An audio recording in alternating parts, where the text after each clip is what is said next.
Buenas tardes a todos y a todas. Les doy la más cordial y cálida bienvenida a este conversatorio que es parte de la sensibilización que está haciendo con distintas leyes del ramo Valle Central. Hoy día vamos a hablar y ahondar un poco más en esta materia. Conversatorios anteriores hablamos de la neurodiversidad, tema subyacente y que no se puede dejar de lado con las distintas materias del ramo que ya vamos a ir ahondando. Hoy estamos con un invitado de súper lujo, como todos nuestros invitados. Te pido la información, la número uno, la de más. ¿Por qué? Porque previo a la presentación indicar lo siguiente. Vamos a ver la imagen.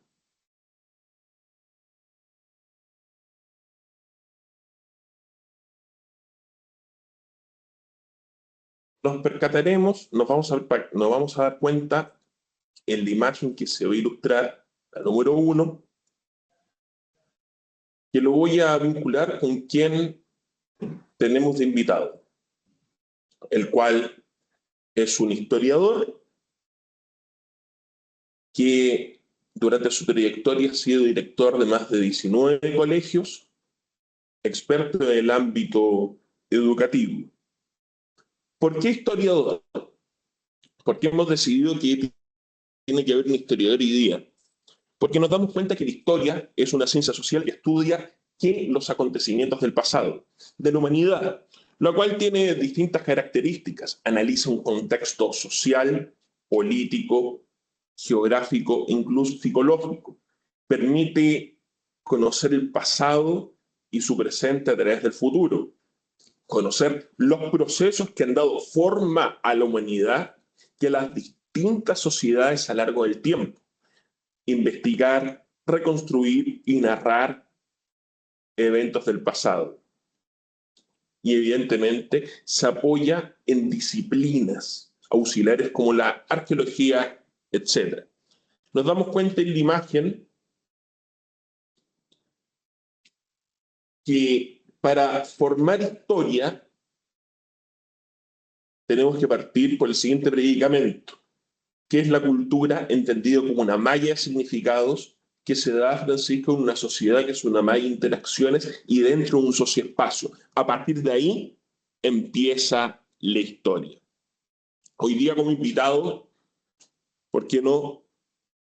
Como ya vengo diciendo, tenemos, y te doy la bienvenida, a Francisco Duarte, el cual es historiador, experto del ámbito de la educación, que nos va a dar una ilustración a la luz de la ley 21.369 y distintas leyes del ramo. Por lo mismo, este ciclo de conversatorios tiene la siguiente metodología que les paso a explicar de inmediato. En primer lugar, les invito a activar su código RQ para que lo pinchen con las preguntas que se van a ir haciendo al momento y vayamos formando una estadística por cuánto este director a fin de año, que ya estamos próximos a ello, va a elaborar un informe final con sus respuestas, las cuales son total y absolutamente anónimas.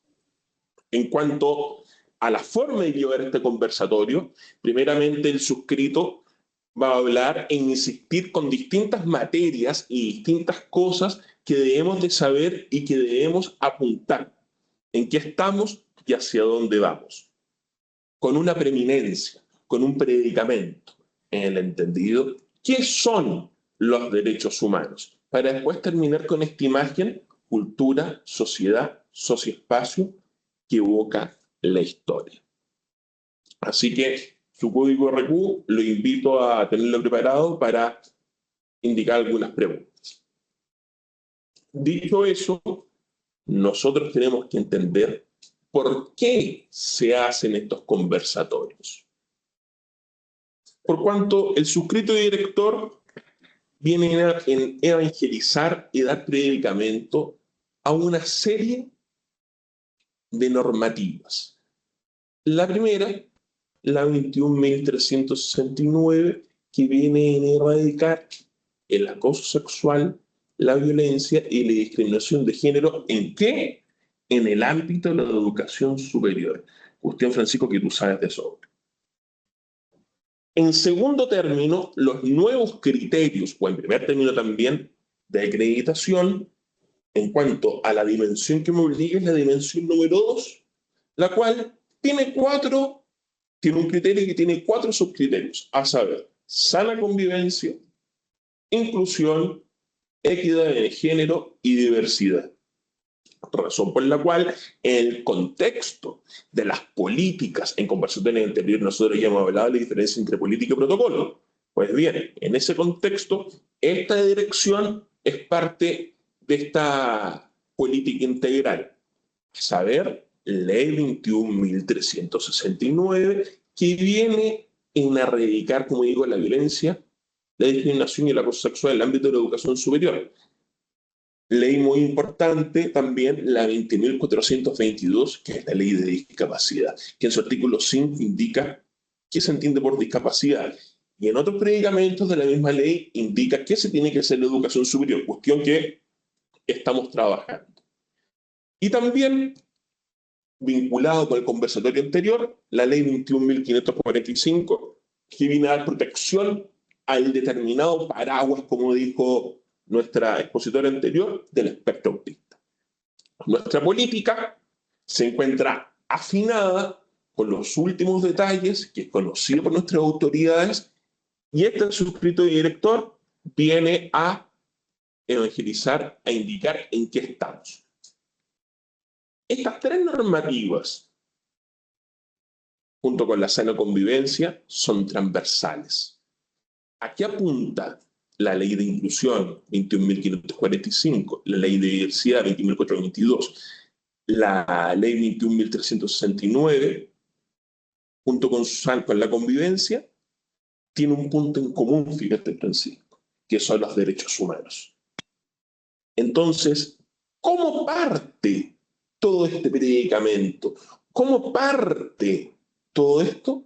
Bueno, tú lo vas a desarrollar mejor, pero en apretada síntesis, los derechos humanos siempre han estado, hacen la dignidad de la persona. Pero ¿cómo empieza esto? Bueno, el 15 de septiembre del año 2021 se aprueba la ley 21.369. ¿Pero por qué se aprueba? Me preguntarás. Y quizás la teleplatea me pregunta por qué se aprueba. Por cuanto empiezan un montón de manifestaciones de carácter feminista, el famoso Mayo Feminista del año 2018, donde se indica que hay una educación sexista, que en un 7, bonitas piernas, donde había un autoritarismo malentendido de parte de los profesores. No, es que el 7 no es para ti, el 7 es para Dios, el 6 para el que estudió. Usted, mi hijita, imagínese, un 5. Entonces, todo eso llevó a una manifestación, el famoso Mayo Feminista, que nacieran estas leyes del ramo, sobre todo la 21.369, por la cantidad de acosos que hay. Sin perjuicio de ello, también nosotros, como Instituto Valle Central, estamos al día y tenemos un compromiso irrestricto. ¿Con qué? Tenemos nuestros protocolos y nuestra política, por resolución rectoría, la resolución 29 y 30, donde, junto con la modificación de esta política integral de las leyes que yo ya estoy dando conocimiento, se ha hecho una carta gana, una hoja de ruta. Entonces, si vamos a la imagen 3, que posteriormente vamos a estar viendo, independientemente que aparezca el televisor, nos tenemos cuenta que si usted tiene un problema, si usted tiene una dificultad, si usted se siente acosado, si usted se siente discriminado, ¿dónde recurrir? Bueno, a nuestro protocolo que está en la página web institucional, donde nos damos cuenta que contamos con un equipo de prevención, equipo que está siendo capacitado en este momento a través del Ministerio de la Mujer y de Género, con cursos de especialidad para el equipo de prevención, por cuanto no tan solo el suscrito, tampoco el rector, etcétera, pueden llevar a cabo solamente una investigación. Tenemos un equipo multidisciplinario donde, más que prevenir, también puede investigar. Bien, la pregunta que cabe hacer acá: ¿cuál es el origen de esto? Como digo, los derechos humanos. Pero nosotros, ¿qué entendemos por derecho humano? Si nosotros nos ponemos a investigar qué es un derecho humano, la mayoría de nosotros siempre va a decir, es una cuestión de corte filopolítico. Los derechos humanos son de determinado grupo político. Te invito al cine, Francisco. Perfecto. Pero una película de derechos humanos. Como que nosotros ya nos damos cuenta qué es lo que está. Te invito a un festival.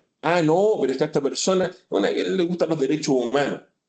La verdad que eso es una construcción bastante mentirosa, porque los derechos humanos hacen a la dignidad de la persona. Entonces, nosotros cuando hablamos del concepto de derechos humanos, no se elude ese problema, pero sin perjuicio de ello, se tratan de dar algunas definiciones para no caer en esta tendencia política. Los derechos humanos hacen a la persona, son universales y son inherentes a la condición humana. Hacen a la dignidad de la persona. Quedamos igual. Quedamos igual, Francisco. Porque si yo le pregunto qué es dignidad, bueno, salario digno. Como he dicho en otros conversatorios, vivienda digna. Quedamos igual. ¿Qué es un salario digno? ¿Qué es una persona digna? ¿Qué es una vivienda digna? Quedamos igual. Entonces, aún más en apretada síntesis, como digo, conversatorio tras conversatorio, uno de mis autores favoritos, el prusiano alemán Immanuel Kant, en la teoría de las finalidades, nos indica: si algo tiene un poder liberatorio, me da 20.000 pesos y yo te los devuelvo, dinero con otro dinero, mismo poder liberatorio. Perfecto. Qué bonita tu chaqueta oliva, una cuestión de afinidad.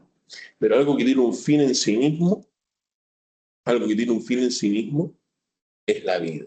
Entonces, eso es el derecho humano, algo que hace a la dignidad de la persona, que es inherente y que está supera todo.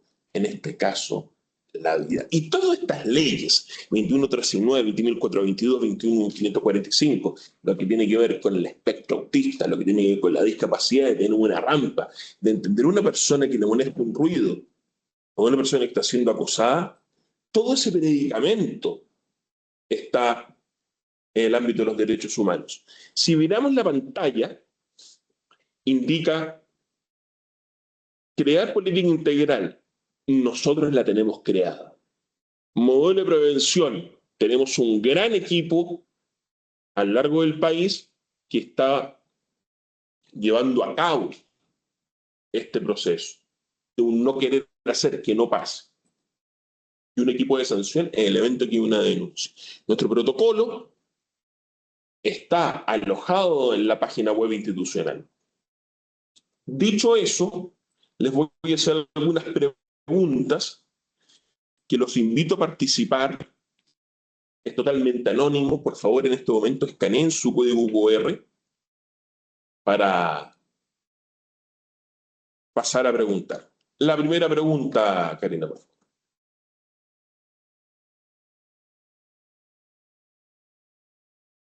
Aquí va. En una palabra para ustedes, ¿qué son los derechos humanos?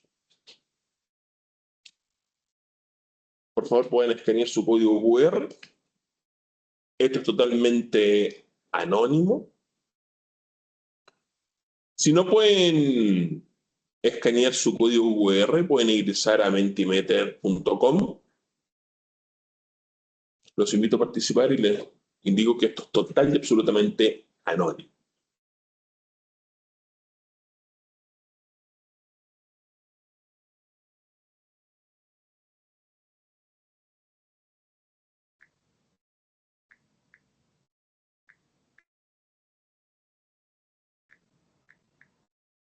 Vamos a ver si alguien está respondiendo.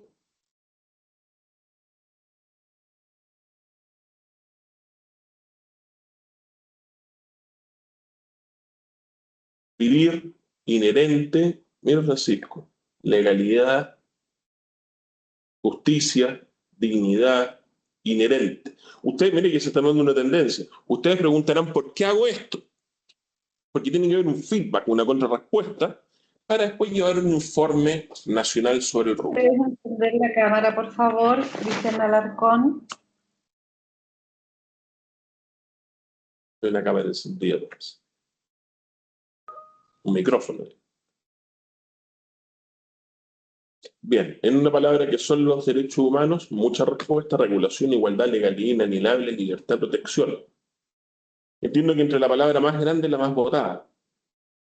Bien, efectivamente, todas esas respuestas son derechos humanos.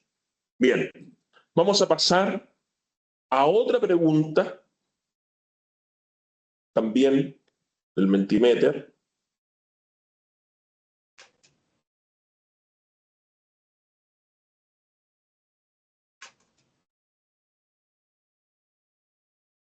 Importante indicar que esto es totalmente anónimo. Si no pueden ingresar, se pueden meter en la página mentimeter.com. Y la idea es tener una respuesta para después hacer un análisis de sus respuestas que son total y absolutamente anónimas. Aquí va.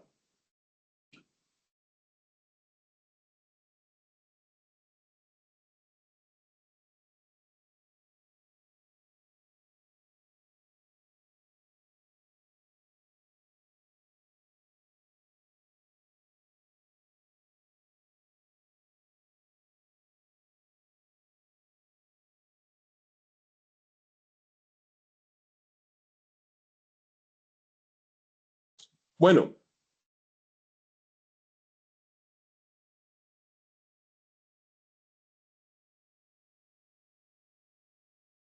dentro de la clasificación, ahí está la pregunta. ¿Te has sentido discriminado o acosado en IPVC?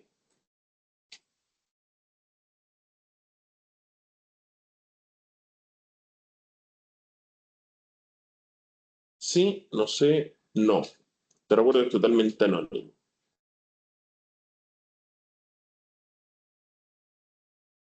Los invito a contestar.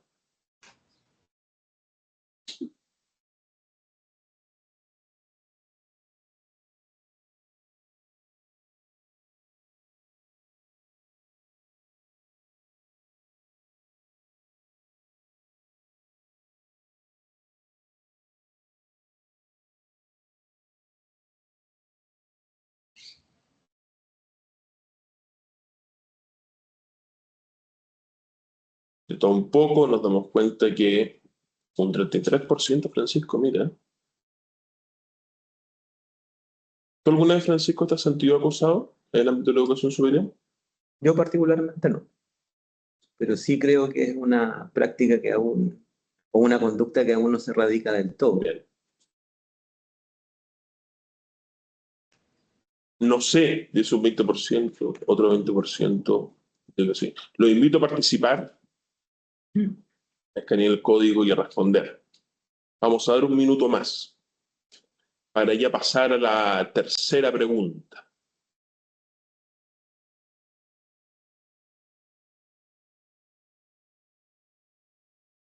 Era 38%. Es un número significativo. Totalmente significativo. Muy brevemente, Francisco, antes de entrar contigo de lleno, ¿tú crees que el acoso se ha dado permanentemente en la educación superior o una cuestión de moda y que se ha dado ahora? No, es una situación de carácter permanente, o tiene que ver con las asimetrías de poder que las Ya. sociedades tienen, Bien. que indistintamente sean en los escenarios que uno se desenvuelva, ha estado internalizado, digamos, aún en el desarrollo de nuestras culturas. Ya. No es una cuestión de ayer, No es una cuestión de... porque pareciese que eso así se cree. No, si No. la ley salió hoy día, ¿por qué pasa ahora? Bien. 44%, mira. Debe ser. Vamos a dar un minuto más para que puedan responder.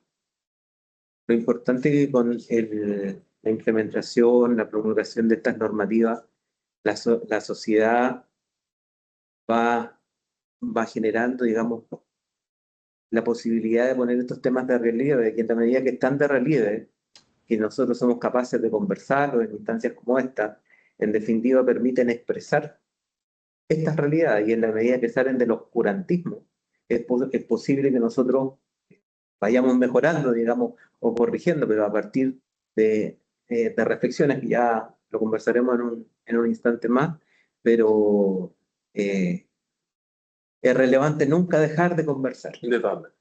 De El todas tema de ponerlo de relieve para que podamos ir avanzando en la disminución de este porcentaje que vemos ahí Mira, en un vamos avanzando en 42%. esta disminución, pero va avanzando el aumento. Mira, 42%. 42%, sí. 42%. Bueno, vamos a pasar a la tercera pregunta. Mira, baja, sube. ¿Ah? Sale una tendencia. Pasamos a la otra pregunta.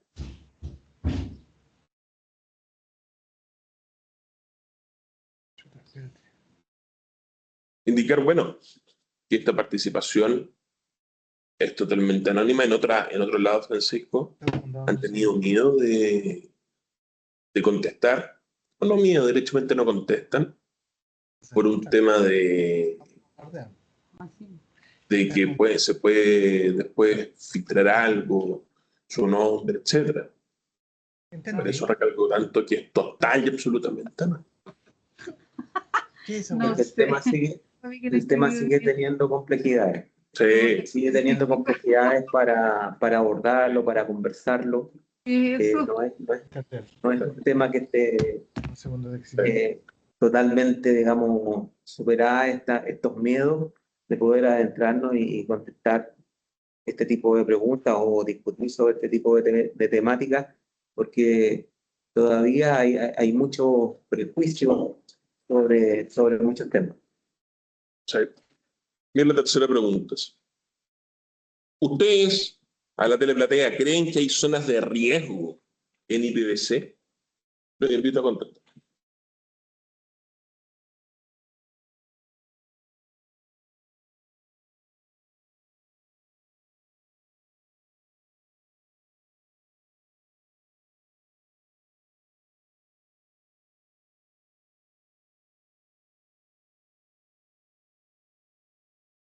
¿Ustedes creen que hay zonas de riesgo en IPVC?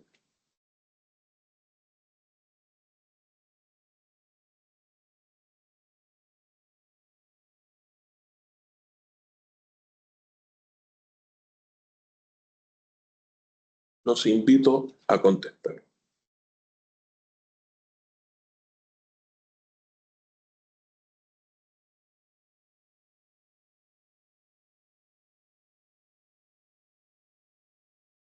Ya han contestado que entienden por derechos humanos, se han sido acosados, ahora se creen que hay zonas de riesgo en IPVC. Mira, una respuesta dice que no.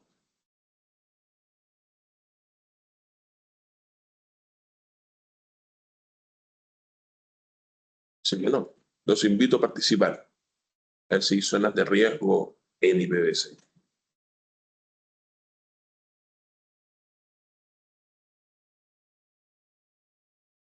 Sí, a veces no entiendo la pregunta. ¿Podrías clarificar qué señalas tú cuando hablas de zonas de riesgo? O sea, no lo señalo yo, lo señala la ley. Bueno, que lo señala la Yo ley. soy la boca de la ley solamente. Ya. ¿Cuáles son esas zonas de riesgo? Mira, cuando hablamos de riesgo, hablamos de una futuridad, algo que podría pasar dado una inclemencia actual. Dado una actuación puede haber un mal futuro.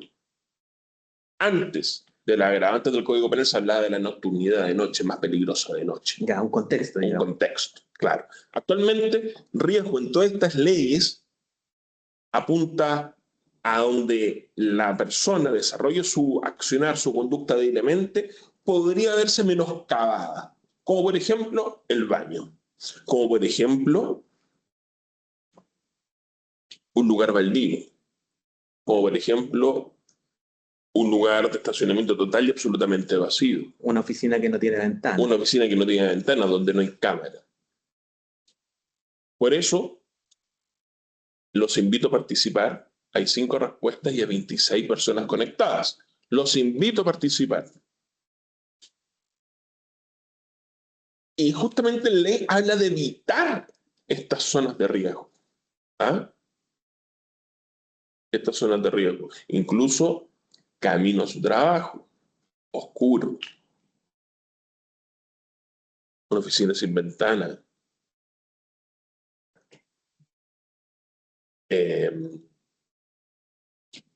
Hay lugares a veces que tienen muchas rejas que separan los espacios, Efectivamente, los espacios. que dan una sensación de inseguridad. Una sensación de inseguridad. Fundamentalmente aquí se habla en cuanto al riesgo de la sensación de inseguridad. No porque te vayan a agarrar el traste, no. No porque te vienen mal las piernas, sino por la sensación de inseguridad. Exactamente. ¿Mm? Mira, climatización, no, sí, desniveles sin señalética, a veces. Bueno, es un poco lo que estamos hablando, es un poco lo que estamos hablando. Ya a modo de colofón y presentarte por tercera o cuarta vez, Francisco, indicar que todo lo que han dicho ustedes es perfecto, es válido y confiable. Por cuanto nosotros cuando llegamos a este punto podemos señalar, aunando distintos criterios analizados, que los derechos humanos finalmente tutelan el ordenamiento jurídico nacional, de acuerdo a la normativa internacional y nacional imperante, y que afectan a todo ser humano.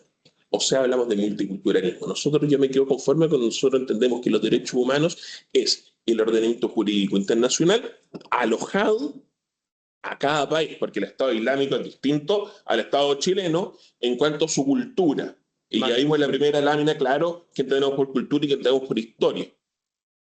Entonces, este ordenamiento internacional alojado a cada localidad. Nosotros tenemos distintos convenios, nos hacemos cargo del derecho internacional, pero también hay que hablar de esta cosmovisión, de esta visión local. Chile, los derechos humanos para Chile, los derechos humanos para Argentina. Nosotros sabemos que el derecho humano es uno solo, pero se adecua, hay una adecuación, una tipificación, por decir así, a cada país. ¿Ok?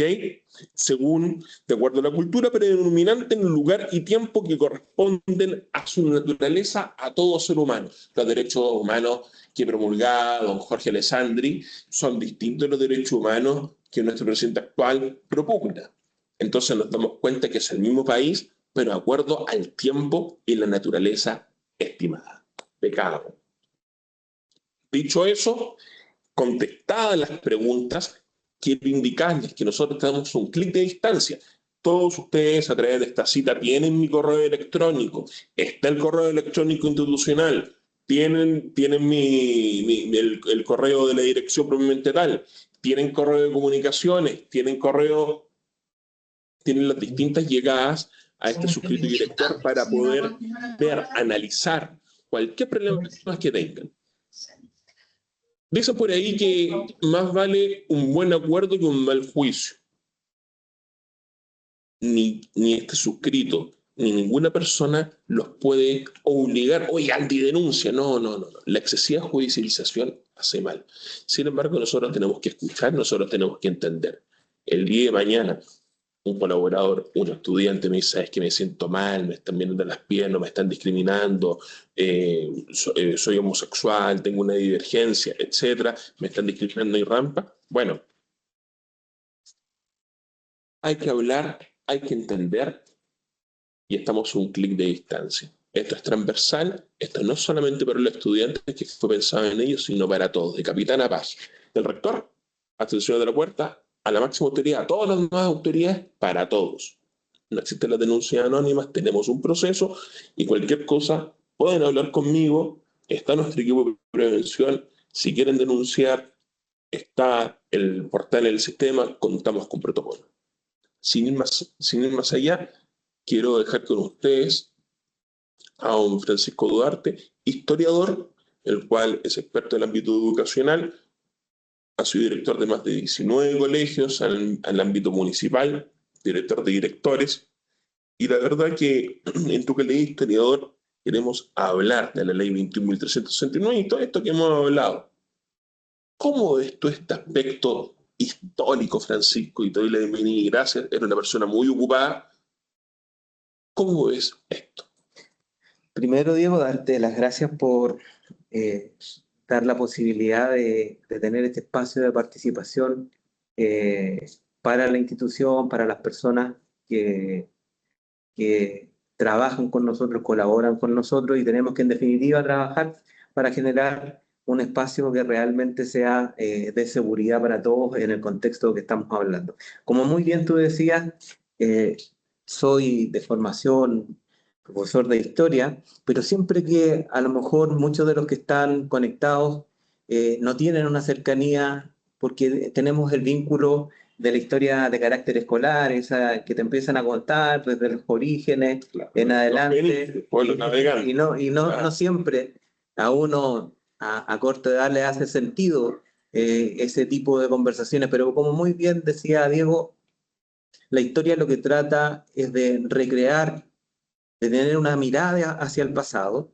y saber que cada uno de nosotros se pueda situar en el contexto que estamos viviendo, en el mundo que nos toca vivir. Por ejemplo, estamos viviendo una situación de alerta climática, estamos viviendo una situación de guerra de Rusia y Ucrania, que lejos a veces de disminuir en intensidad, hoy día tenemos la amenaza de que puede pasar a una fase de carácter nuclear. Y la historia se hace cargo de eso. Y la historia se hace cargo de eso, porque no son situaciones de carácter novedosas, sino que esta es una trayectoria. Nosotros como especie, si nos vamos a un tema meramente biológico, los últimos 70.000 años, el Homo sapiens se constituye biológicamente de la misma manera. Pero en los 70.000 años hemos tenido un proceso de evolución de carácter cultural. Y que eso es significativo, eso nos da una identidad. Es decir, Diego nace como un ser humano, y si uno lo quiere llevar a la especie, como un Homo sapiens, pero el vínculo cultural, el vínculo con las personas, nos transforman en aquello, en una persona con valores, con principios, con una mirada.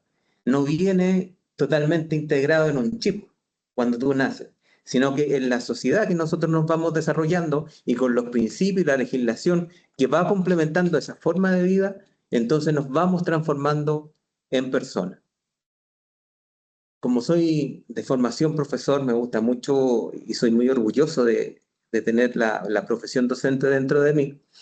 También quiero hacer que ustedes puedan participar a través de un clic y nos puedan responder sobre unas frases que van a aparecer en pantalla, que en las conversaciones habituales que nosotros tenemos en la familia a lo largo de la vida, las hemos escuchado o los que ya tenemos una cantidad de años recorridos, también las empezamos a señalar. Y a mí me gustaría que me dijeran de esas frases que aparecen ahí, ¿cuál es la que ustedes han escuchado con mayor habitualidad a lo largo de su vida? Que son 7 las frases que van a aparecer ahí y que tienen una relación directa una con otra, pero me gustaría que tú me dijeras cuál es la que más has escuchado o que también tú has dicho frente al análisis de la vida que tenemos. Entonces ahí Recuerda que esto es totalmente anónimo. es totalmente anónimo y es una actividad está meramente didáctica para que podamos conversar. Entonces tenemos las preguntas, o sea, las frases que identifican que es cualquier tiempo pasado fue mejor, en mi tiempo las cosas eran distintas, antes sí que se vivía bien, éramos felices y no lo sabíamos, el pasado siempre parece más bonito, Cuando yo era joven, todo era mejor. Esas son frases que habitualmente se utilizan en la sociedad, se utilizan en conversatorios de amigos o familiares. Cuando uno está viendo situaciones, sobre todo de crisis, dice, no, en mi tiempo esto no pasaba. No, sobre todo en el sistema escolar, no, antes era distinto, Diego. Profesores de verdad. Profesores de verdad. A mí me ganó un tizazo, el cura me pegó un tizazo. Y uno lo justificaba, decía, no, y yo no quedé sin ningún trauma. A mí me parece muy bien que Sí. me hayan educado de esa manera. Y si alguien te hacía algo, nos agarramos con cacho. ¿Y Afuera, afuera, en la claro. plaza, A la en la salida. cancha, Claro. buscábamos un lugar de resolución de conflictos. Mira, Entonces tenemos ahí, cualquier tiempo pasado fue mejor, un 13%. Con un 38% éramos felices y no lo sabíamos. El pasado siempre parece más bonito con un 11%. cuando yo era joven, todo era mejor. 22%, mira. Mira. Con este ejemplo Yo didáctico, te puedo sacar cuál yo contesté, pero por supuesto, porque yo soy joven. por Soy supuesto. muy, somos todos jóvenes. Algunos tenemos juventud acumulada. Pero cuando yo era joven todo era mejor. ¿Por qué? Porque siempre está la fuerza, el ímpetu. Pero después andamos en Yo eso. me hubiese quedado con la mayoritaria que éramos felices y no lo sabíamos.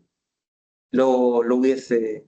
Pero ¿por qué esta actividad o este responder estas preguntas de manera didáctica? Porque para entender la historia y por qué en esta disciplina escolar que a veces no nos da sentido, tenemos que, nosotros como personas, nos constituimos a partir de razón y sentimientos. Entonces, la razón y sentimientos, como son constitutivos nuestros, nos hacen recordar. Y cuando yo recuerdo, me posibilita responder esto bien.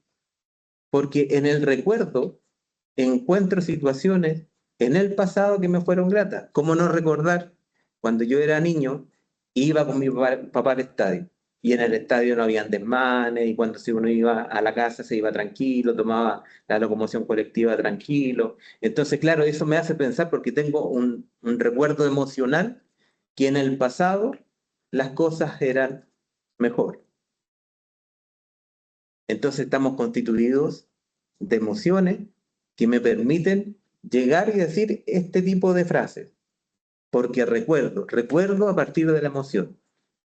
Pero la historia, el estudio historiográfico, se hace a partir de la memoria, y la memoria tiende a ser o a instalar hitos que tienen que ver con mayor grado de objetividad. Entonces los mismos que estábamos sentados en la mesa, que en un momento dijimos, antes éramos más felices y no nos dimos cuenta.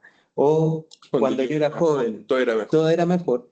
Podemos pasar a otra dimensión de la conversación. Entonces, cuando decimos, o cuando yo te digo a ti, Diego, que las mujeres en Chile votan a partir de la década del 40, que las mujeres eligen presidente de la República solo a partir de la década del 50. Entonces, no podríamos concluir que antes las cosas eran mejor que hoy. Cuando uno en el sistema escolar veía, y yo lo recuerdo claramente porque lo viví, te corregían con un reglazo en la mano Un tizazo. o un tizazo. Claramente hoy son acciones que no se realizan, son acciones que están prohibidas, pero es porque hay un avance evolutivo. Les decía hace un rato que llevamos 70.000 años constituidos físicamente de la misma forma, pero culturalmente durante estos años hemos ido avanzando. Ahora voy a pedir que pongan un video que es muy cortito y que también tiene que ver con un tema de carácter ilustrativo para que nosotros podamos ver y pensar y reflexionar sobre mi condición de persona, sobre mis recuerdos, hasta dónde yo puedo recordar, porque es importante entonces la historia en los pueblos. Y ahí vamos, Aquí vamos con el video. y ahí vamos con el video.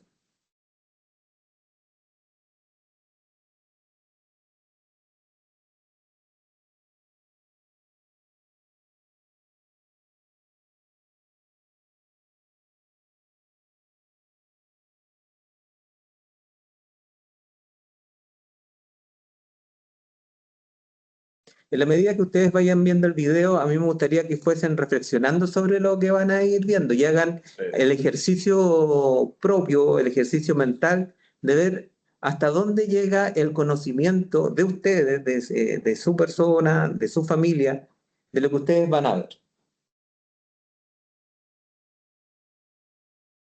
Y eso me va a permitir poder reflexionar junto con ustedes.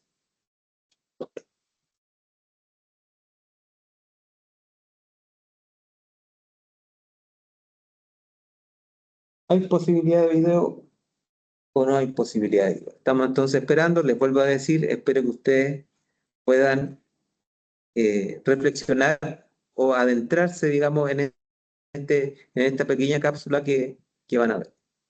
Ahí sí.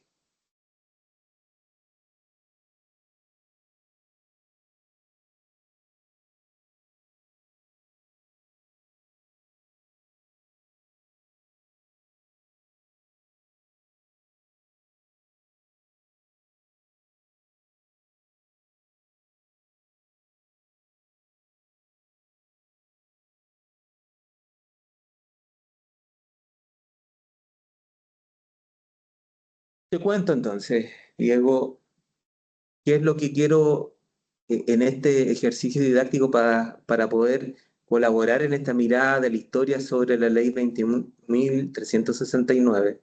Es que nuestra memoria es de corto plazo. Si bien nosotros tenemos una capacidad biológica de almacenar una cantidad de información significativa, pero ¿qué sabemos de nosotros? Si yo te La conversación, ya sé porque la conversé contigo. Sí. Si yo te Te hago yo la pregunta. hazme tú la pregunta. ¿Cómo se llama tu padre? Dame el nombre de pila solamente. David, ¿Cómo se llama tu madre? Luz, ¿Cómo se llama tu abuela materna? Margarita, ¿Tu abuelo paterno? David, ¿Y tu bisabuelo? José. José. Bueno, tú lo sabes, tú lo sabes. Pero si hacemos ese ejercicio, si yo te preguntara y estuviésemos conversando aquí en vivo, ¿Cómo estamos? ¿cómo estamos?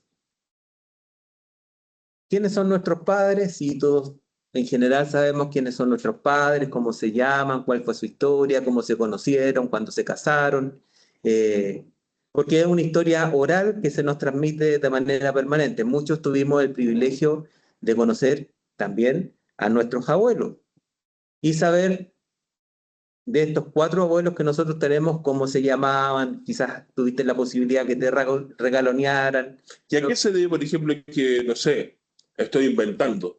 Veo a don Julio Silva en la pantalla, aprovecho de saludarlo y voy a inventar. Quizás él no se acuerda del nombre de su abuelo, estoy inventando Julio por si acaso.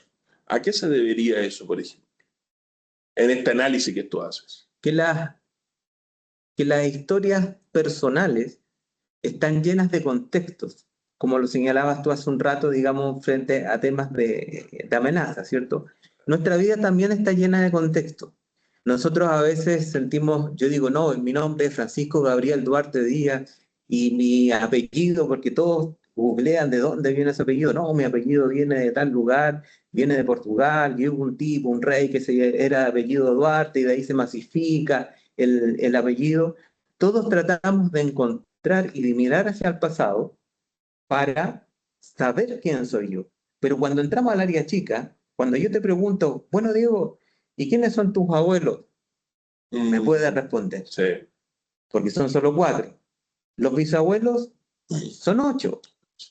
Los tatarabuelos son 16. Y si yo te preguntara a ti y fuésemos sinceros en la conversación, ¿quién conoce el nombre de sus tatarabuelos, qué hacían, cómo se conocieron, dónde vivían? Ya el rango de conocimiento comienza a disminuir. Y entramos entonces, y así podemos ir generaciones ascendentes sobre nosotros, en las cuales derechamente las desconocemos. Traemos un apellido con nosotros, pero desconocemos realmente la historia familiar. Hoy día hay distintos lugares donde uno puede hacer el árbol genealógico, pero en Chile, por ejemplo, te vas a encontrar que va a llegar generalmente hasta 1850, 60, porque ahí tú, muy bien como abogado, sabes que se crearon el registro civil, porque antes los partes de nacimiento estaban en la iglesia y muchos no se registraban, la mayoría no se registraba. Por lo tanto, nuestra mirada sobre el pasado es una mirada que está reducida a la temporalidad en que nosotros vivimos. ¿Y por qué quería hacer ese ejercicio didáctico con quienes estamos compartiendo esta conversación? Porque la historia es un proceso, porque así como nosotros pensamos esta realidad, como está estructurada la ley 21.369, cuando hablamos de derechos humanos, cuando hablamos que las instituciones tienen que proteger a las personas, no siempre las sociedades han tenido esas convicciones. Nosotros pertenecemos a lo que se denomina la civilización cristiana occidental, fundada o que es una nomenclatura más o menos de 3.000 años que una civilización se viene forjando y que ha ido avanzando y se ha ido convenciendo a lo largo del tiempo de ciertos derechos que las personas le son naturales, que le son inalienables. Inherentes en la condición humana. Pero no siempre fue así. Entonces no voy a ir 70.000 años atrás porque no tenemos el tiempo suficiente para eso, pero sí contextualizar este trabajo que viene haciendo Diego. Pero para ese trabajo, que no es solo mío, sino de todo el gran IPBC y de todo el grupo multidisciplinario de prevención, quiero hacer una pregunta. Quiero hacer una pregunta porque la situación hace la conducta. ¿Estaremos en condiciones del video o no estamos en condiciones del video? ¿Sí? Estamos en condiciones del video. Si estamos en condiciones. Para nacer necesitamos. Estamos en condiciones del video, Francisco. Vamos, por favor, reflexionar.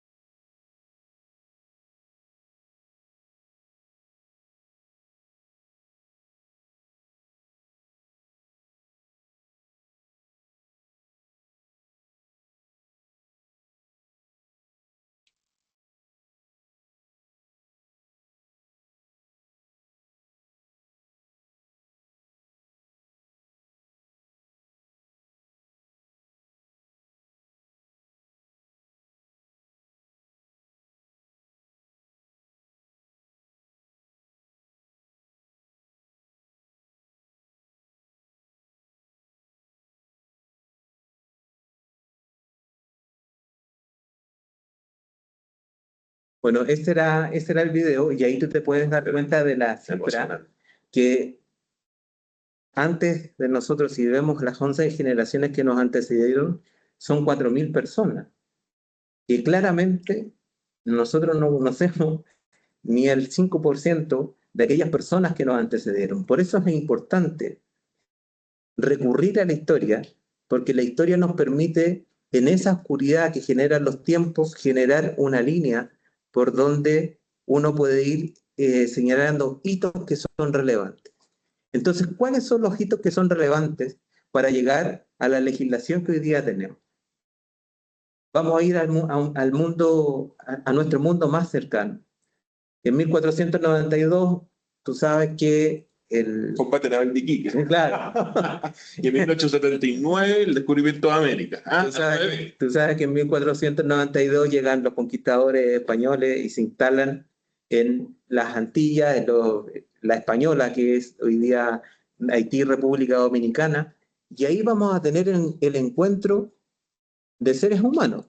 Para nosotros sería lo más natural decir, bajaron estos europeos y se encontraron con estos indígenas. Pero hay una reflexión que se genera, es esta persona, este indígena, ¿es persona o no es persona? Hace 500 años atrás la reflexión era esa, si teníamos la misma condición natural, si en nosotros habitaban los mismos elementos para denominarnos personas. Entonces, el padre de las casas dice que existen abusos en esta conquista americana y escribe a la corona, y escribe en la corona diciendo, oye, acá estas también son personas. Y fíjate que Carlos V, el emperador, manda a llamar al cura y conversan sobre el tema. Y aquí comienza el germen de lo que va a ser los derechos humanos que nosotros conocemos. Porque el Imperio Español, más allá que nosotros sabemos que se generaron abusos y los abusos se cometen quizás hasta el día de hoy, entiende que somos todos personas iguales, que el indígena, que el europeo, que todas las personas estaban constituidas por la misma dignidad. Y eso permite, ahora, nosotros vivimos en tiempos que son muy, muy rápidos, nosotros podemos pinchar, podemos acceder a información, para que los que son aficionados a la cocina y pueden seguir una receta, las recetas dicen los ingredientes que uno debe tener y dice, y ponga el horno a tal temperatura, porque de lo contrario, lo que tú estás preparando o se va a quemar o va a quedar mal hecho. Por lo tanto, nosotros debemos entender que los procesos que ha vivido la humanidad se han ido generando de manera paulatina. Entonces, esto que en el siglo XV se comienza a hablar, comienza paulatinamente a fortalecerse con el paso de los años. Entonces vamos a saltar 200 años, vamos a tener que en la independencia de Estados Unidos también hay unos principios que nos hablan entonces de la igualdad entre las personas. Y después tenemos la Revolución Francesa y con la Revolución Francesa la Declaración de los Derechos del Hombre. Entonces dice que todos somos iguales. Entonces es un proceso que viene paulatinamente avanzando y a convencernos. Como tú muy bien decías, que tú estás en un proceso de evangelización, de decir, ese proceso de evangelización, de decir que todos somos iguales, no ha estado exento de dificultades. Por lo tanto, hemos ido avanzando secuencialmente con el paso del tiempo para llegar a las convicciones que tenemos el día de hoy. Son muy recientes, Diego. De los 70.000 años estamos hablando que los derechos humanos como tal, post Segunda Guerra Mundial, cuando se crea la Organización de Naciones Unidas y el año 48 se hace la Declaración Universal de Derechos Humanos, que aplica, digamos, ya no solamente para una civilización, sino para el conjunto de la humanidad, para el conjunto de hombres y mujeres de buena voluntad, que quieren creer, que quieren internalizar que todos somos iguales, ha posibilitado que nosotros paulatinamente vayamos generando sociedades que son distintas, sociedades con participación. Entonces yo hace un rato te decía que en Chile las mujeres no tenían participación política hasta hace muy poco, pero la participación política no es lo único relevante de una sociedad. La sociedad se hace en el día a día, en las relaciones personales que tenemos día a día. En esa relación personal, ¿tú crees que se está cumpliendo la ley de inclusión en Chile? Porque una cosa es declarar y otra cosa es hacer. En otras universidades no hay rampa, pero tienen la ley 20.422. En otras organizaciones quizás no se respeta, como dijo doña Paula en nuestro anterior conversatorio, en la neurodiversidad, y no hay nada en la admisión para, por ejemplo, indicar él es neurodiverso. Y la persona homosexual no se le respeta. Entonces, ¿tú crees que efectivamente se cumplen estas normativas? Es que ahí, Diego, en la reflexión en esta reflexión conjunta que estamos haciendo, vamos a conceptualizar en una cosa, es que yo, tal ciudadano soy, conozco la ley. Ah, no, sí, conozco la ley 21.369. La 20.422, la 21.545, etc. Y las puedo declamar. Sí. Pero una situación distinta es reconocer. ¿Y por qué hay una diferencia conceptual entre el conocer y el reconocer? Como digo yo, no te conozco, te reconozco. Exactamente. No te miro, te admiro.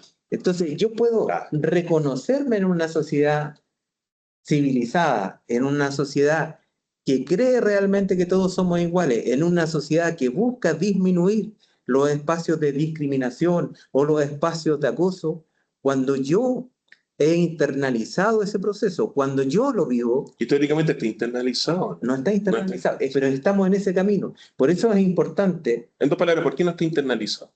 porque la cultura, la civilización ha instalado conceptos que hoy día algunos hablan de la deconstrucción de los conceptos. Algunos están de acuerdo, otros no, que hay que recoger cosas del pasado y reactualizarlas, y otros derechamente que hay que rehacer conceptualmente nuestras sociedades para que evidentemente sean igualitarias.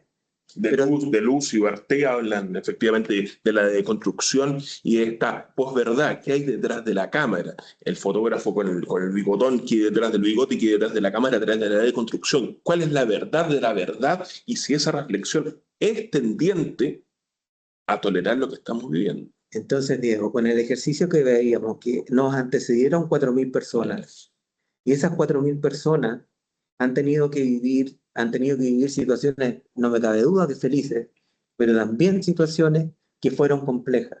Y en el ámbito de la vida privada, en el ámbito sobre todo de las mujeres, la historia ha estado marcada por conductas que hoy día son de carácter reprochable y que estamos trabajando como sociedad en la erradicación de aquello. Pero no basta conocer la legislación, no basta con conocer los acuerdos de carácter internacional, sino que este es un tema reflexivo interior, en el cual yo tengo que asumir realmente que lo que estoy declarando, yo lo creo que todos somos iguales. Creo que cuando yo contigo establezco una conversación, la establezco a partir de una horizontalidad, que cuando establezco una conversación con una compañera de trabajo, lo hago a través de la honestidad de la conversación de dos personas que tienen dignidad. Y eso cuando yo efectivamente está internalizado en mí, yo puedo reconocer y darle vida a una legislación que sea realmente coherente. Ahora, si mi actitud va a ser que si yo veo a Diego tomándose un jugo en un lugar con una compañera de trabajo, voy a decir, oh, mira, sabes que el Diego estaba con una compañera de trabajo. O si yo voy y hablo con una compañera de trabajo e insinúo cosas que no forman parte del ámbito laboral, es que no estoy reconociendo el espíritu de la ley.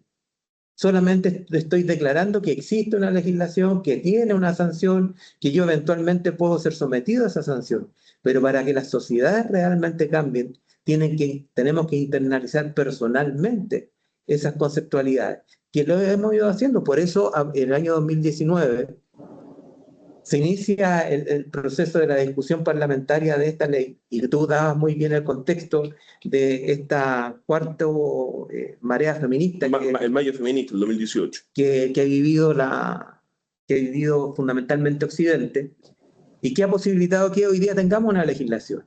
Que esta legislación nos diga, oye, Instituto Profesional Valle Central, ustedes tienen que reflexionar, generar espacios de participación para que efectivamente estas prácticas no sucedan.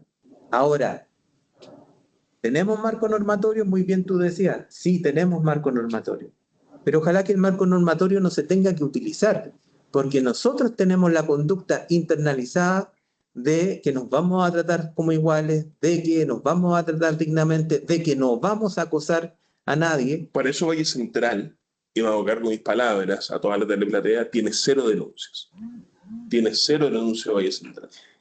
Eso, a mi juicio, que tenga, yo lo he hablado con otras personas a cargo del ámbito del género y de discriminación de otras instituciones de educación superior, y fíjate que somos uno de los pocos, y me dicen, ¿será lata? ¿Será miedo de denunciar? ¿Será que estaba evangelizando bien? Siempre me lo cuestiono. Pero eso, ¿por qué pasa? ¿Sabes por qué pasa? Por una cuestión de percepción. Por una cuestión de percepción que es bien importante, por cuanto nuestros bisabuelos abrían una revista, Lecran, por ejemplo, Sí. la revista RIP, etcétera, y decían, abogado vende auto, cómprenlo. La vende el abogado, la neta. Ministro del Interior vende un bar, cómpralo. Bueno, está viendo el Ministro del Interior. Médico vende parcela. Oye, la vende un médico. Actualmente, si yo te digo, abogado vende auto, O cura vende renoleta, cómprala, el cura vende una renoleta.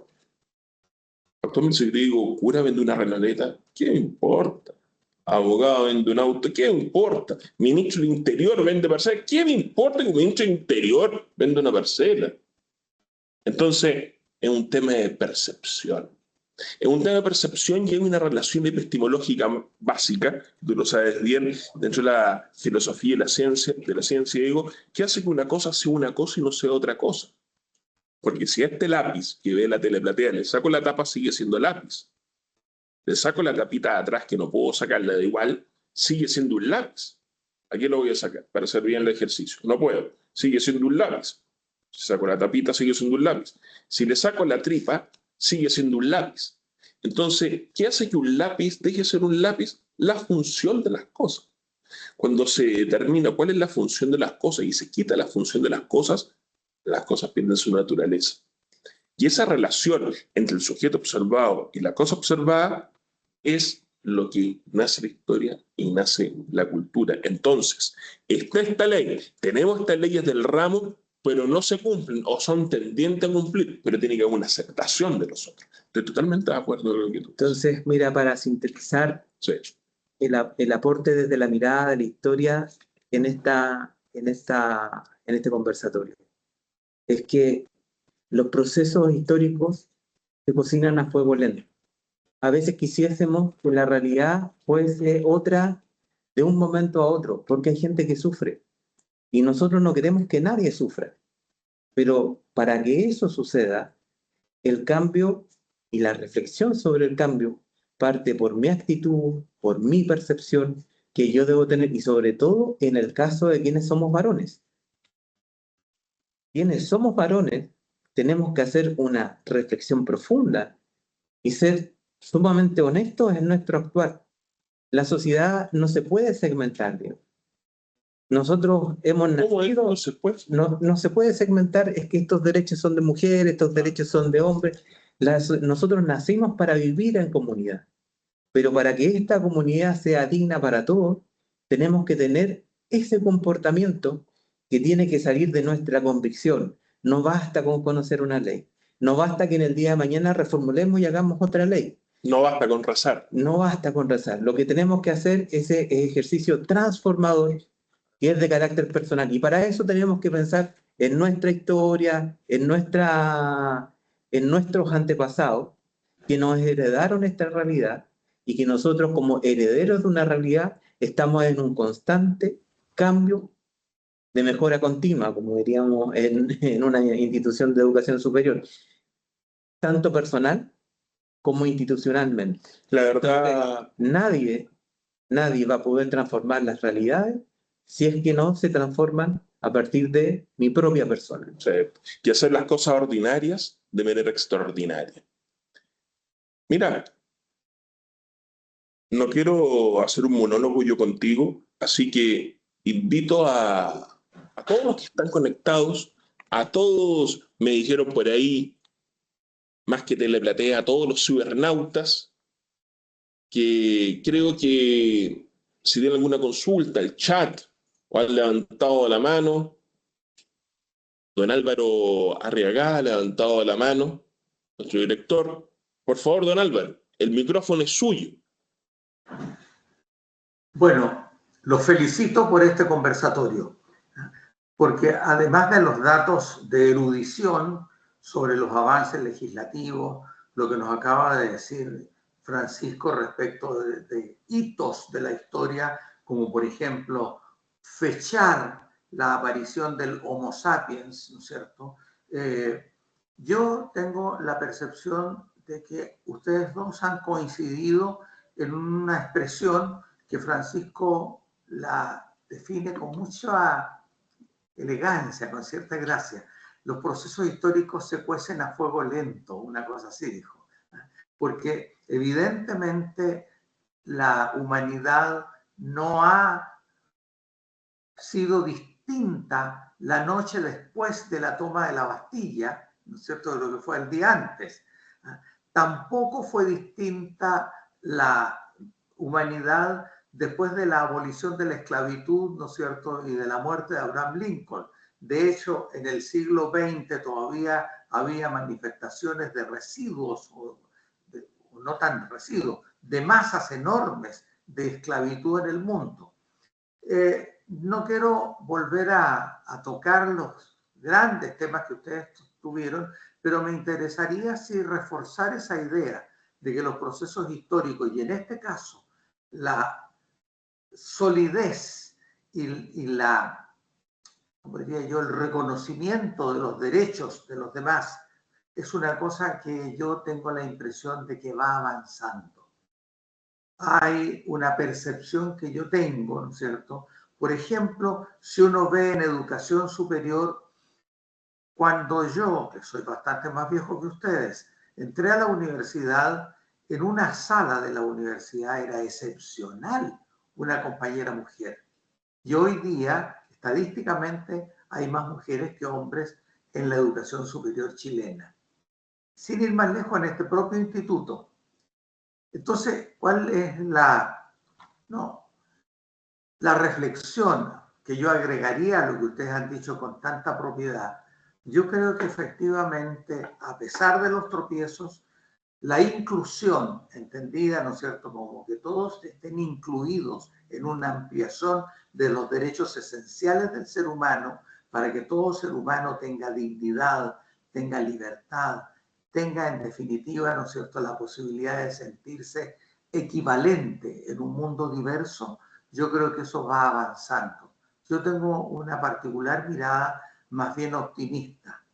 Yo creo que en este momento la posibilidad de que una persona, ¿no es cierto?, sea, diríamos nosotros, sea reconocida en sus derechos, y si es atentado a alguno de sus derechos, sea castigado por la sociedad, yo creo que eso hoy día es mucho mayor que incluso en pocos años atrás. Así que me alegro mucho de participar con una frase en esta tan interesante conversación o conversatorio, como ustedes lo llamaron, pero creo que debemos mirar las cosas con un cierto sentido optimista. No demasiado, pero un poquitito. Bueno, don Álvaro, le doy las gracias. Bueno, muchos ya lo sabemos, don Álvaro Regá, ex ministro de Educación, ex ministro de Estado de Educación de uno de los principales gobiernos de este país, lo cual no se coció, o sea, lo cual fue muy cocido a fuego lento y con mucha raigambre y con mucha historia. Así que le doy las gracias a don Francisco, o sea, a don Álvaro, por su comentario y su reflexión. No sé si hay otra mano levantada. Invito a través del chat. ¿Hay algo detrás del chat? ¿Comunicaciones? ¿Hay algo detrás del chat? ¿No? Bien. Quiero insistir en algo muy breve. La situación es en la conducta y este suscrito y toda la institución nos debemos a quién, a todos nosotros como colaboradores y también como estudiantes. Quiero indicarles y reiterar, tenemos un protocolo, tenemos una política, estamos a un clic de distancia. Me pueden hablar a los 2 correos electrónicos, al número al anexo, cualquier duda. Por favor, me pueden hablar, cualquier predicamento que quieran decir, me pueden hablar, me pueden escribir. Estoy todos los días en mi oficina. Por favor, también a las sedes, cualquier duda que tengan. Estas leyes siempre se tienden a confundir, que la 21.369, que la 20.422, que la 21.545, que la ley Karen, que aquí hay siempre la misma. Por lo mismo, como dice nuestro invitado estrella, y dándote ya como colofón las gracias, Francisco, estamos a un clic de distancia y no duden, estamos para ustedes y estamos avanzando.